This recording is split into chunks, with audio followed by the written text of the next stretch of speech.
আপনি জানতে চেয়েছেন মহিলাদের হায়েজের সময় কি কোরআন তেলাওয়াত করতে পারবে?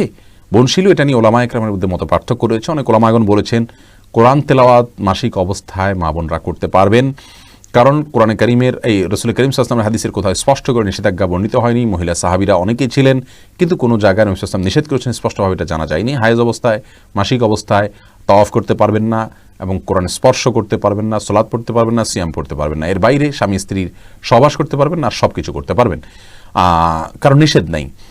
আবার এর বিপরীতে কোনো কোনো আসার দ্বারা নিষেধাজ্ঞার প্রমাণ করে থাকেন অনেক ওলামা একরাম, তারা বলেন যে পড়া যাবে না। এই মতটা বরং জামহুরের মত, অর্থাৎ পড়া যাবে না। তো এজন্য না পড়ে আপনি যদি তেলাওয়াত শুনেন সেটা হবে সবচেয়ে নিরাপদ।